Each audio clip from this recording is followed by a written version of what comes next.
Hi there, I'm Ariana DeVitis, And I'm Kitty Pham. and welcome to our Art History podcast. Today we're going to be talking about the Attic Red Figure Cup Type B, also known as the wine cup with the drinker vomiting. And it is attributed to Onesimos and Euphronios, and it is currently housed in the Getty Villa in Malibu's collection, which we visited on Valentine's Day. So we're going to be talking about it in this episode. So, a bit of a precursor. We're going to be talking about this cup and how it relates to celebration and social class and masculinity in ancient Greece. So, in ancient Greece, festivals and parties were held not just for entertainment, but also as rituals to worship the Greek gods. And so, it was a very high cultural significance there. All of the details of the festivals, down to the dishware, carried significance and cultural information regarding the ancient Greeks. And the Attic red figure is one such vessel. So, through Onesimos' technique and decoration, the composition of the pot, and the story that the wine cups' figures tell, the viewer receives a window inside the culture and social interactions among upper-class men in ancient Greece. Thank you for the introduction. It's fascinating that this could reveal Greek culture. We're going to focus on three topics here that would illuminate the past.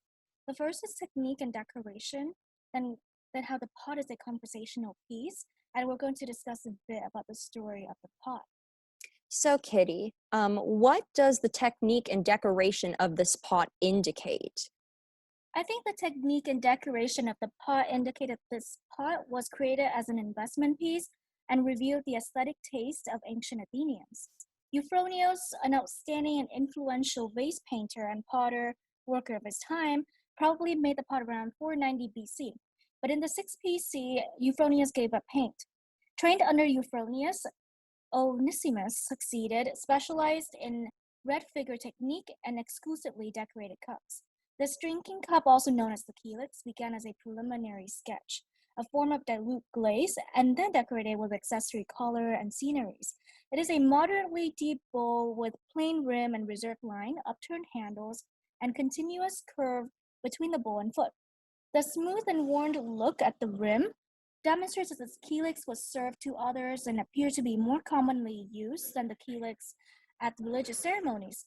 On the sides and in the middle, viewers observe the narrative and the artwork that surrounds the whole pot. Streaks seen at the staff and the outline may appear careless at first glance, but they actually occur as a part of pottery painting and heating process. Artistically speaking, the woman depicted resembles her male counterparts, except for the breasts. According to Getty's research, this was an accepted convention at the time, which preferred the beauty of well-articulated male proportions to female softness. The thorough understanding of the art by the creators, careful delineation of the figures' bodies, and current aesthetic condition, and famous masters who signed the piece imply that this calyx functioned as a showpiece for its well-to-do owners. Additionally, modern Athenian artisans also produce these types of pots at the Getty souvenir shop that you can see on the right-hand side here. Besides the markup and the brand name of the Getty, the medium-sized calyx with similar motifs cost $250, an amount afforded by more prosperous families in modern times for decorations. So, this is a short recording of us handling a replica that is very similar to the calyx in the Getty's gift shop.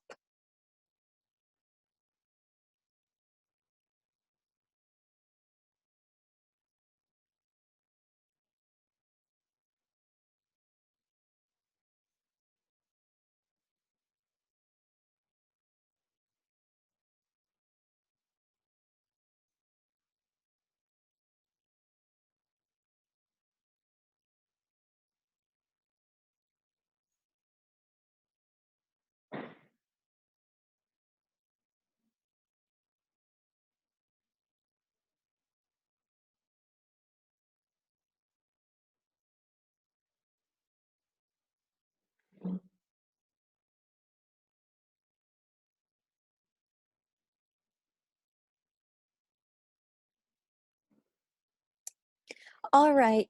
So, Kitty, what does the composition of the pot contribute?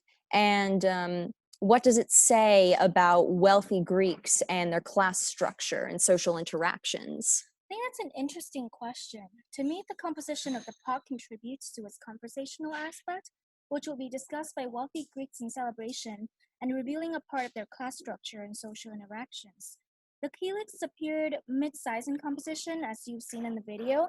A replication of the calyx formed by modern artisans illustrates that the weight of the piece is light with consideration for the heavy water content to be added.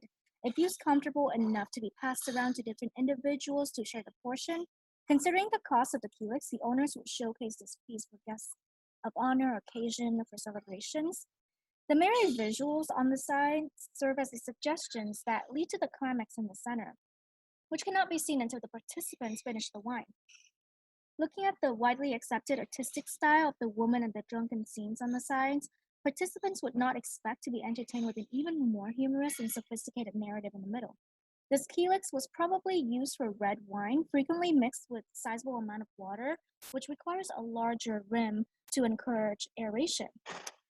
Red wine also embeds an element of surprise in this piece, in which the color of the clay would cover the centerpiece of the man vomiting until the wine content has been drained. Compared to the other pots near this calyx, Onesimos created mainstream composition with exploratory pieces and created lines of sight as he led the viewer to the centerpiece. A nuanced language of the composition transfers the eye from the bottom of the foot to the staff on top of the head and finally comes to rest at the man vomiting.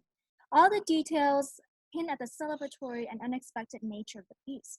A well-tailored lines of sight engage and titillate the drinkers with humor and conversations, as well as reveling class and culture of ancient Greece. Revealing class and culture of ancient Greece. Onesimus painted the entire calyx with nude, drunk, and lighthearted scenes. Many of the cups around the calyx illustrate a youth with a staff, usually settled next to him. James Yates, contributor of the 1875 A Dictionary of Greek and Roman Antiquities, traced the cultural significance of the staff in Greek history. According to his research, the staff indicates the youth's leisure status or weapons of assault and wealth. This indication blends the calyx with the status of the individuals using it. The most important function for such cups was actually in the symposium, an aristocratic party that involved various parties, pastimes, including drinking, sexuality, poetry, and debates. These parties these parties excluded women except for some, usually slave women, who might be presented as entertainers. It is no coincidence that the illustrations of naked youths occur on vases and cups used for the symposium. Oswin Murray remarked that ancient Greek society formed around the code of nakedness and athletic prowess in the gymnasium and palaestra. The sexual exclusiveness of the symposium and the emphasis on male courage in society still largely organized for war. At the same time, this discourse and indulgence of art, wine, and athleticism in the symposium was not always welcoming for all members of society, as the elegy and oligarchic ideology appropriated the context of the symposium, while democratic ideology was expressed in a comic performance. Overall, the creation of this calyx demonstrates the class stratification of its time and a remnant of elite ancient Greek society. So, Adriana, I'm curious, what's actually going on in the pot? What's the story behind it? Well, the calyx itself depicts a scene at a party, and the figures on the sides of the cup lead to the figures in the middle. So the sides of the pot feature numerous young men who are most likely aristocrats because of their idealistic naked depiction. And these men are accompanied by two women who are also naked. One girl is drinking and the other is playing castanets. And so both are at the party not as guests, but as entertainers. The woman with the castanets must be a musician of some sort, while the drinking woman is likely a prostitute or an escort at what seems to be an exclusively male celebration or symposium. And it would stand to reason why a prostitute would be at a festive celebration such as this one, because during parties and festivals, lots of drinking would take place, and love is the natural companion of drinking. The center of the cup seemingly depicts the aftermath of such revelry. A young man is stooping and holding the head of his elder, who is feeling the effects of too much wine and as a result is vomiting. The young man beside him is implied to be an aristocrat because of his idealized nudity, which matches the other young men at the party, but also there's the presence of a cane or skeptrum next to the young man. And as we discussed before, that is a recurrent visual representation of high social status and authority in Greek art, the presence of the skeptrum. And thus it could be another way of communicating this aristocrat's authority to the viewer, and his act of tending to the older man in his sickness could very well be an act of noblesse oblige. Even though the wine served at ancient Greek festivals was diluted with water, drunkenness at such parties was common because the cups were really big. A cup with a depiction of drunkenness was thus the perfect conversational piece, because the consequences of immoderate drinking were a favorite subject for decoration of drinking cups. It was a sample of good humor, and the upper class men who drank from the wine cup at these parties could relate to most of the figures on the cup and enjoy themselves while drinking from it. So after the discussion and seeing the Helix in person, what did you think about the Helix overall? Well, I think we can come to the conclusion that the Helix was a very high quality vessel used for only special occasions, and it was painted with the elite and the upper class in mind. It was definitely a conversational piece that the upper class men drinking from it could easily relate to, and they could laugh about it while merrymaking. And the humorous image in the center of the cup that would reveal itself after the wine in it was drunk would make drinking from it more fun and the party livelier. The cup also illustrates the nature of these parties through its figures and reveals some details about the lives of upper class men in ancient Greece.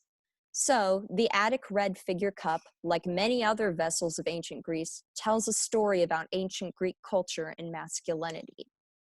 Thank you for listening. I'm Ariana, And I'm Kitty Pham. and stay tuned for the next episode. See you soon.